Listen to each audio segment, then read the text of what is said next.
having the Africa Day in Colorado College.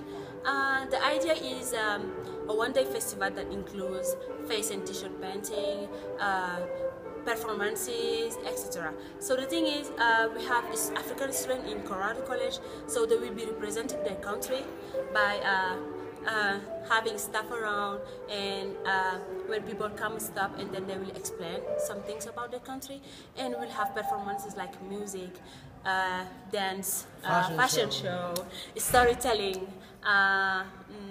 food. We'll taste food. Yeah.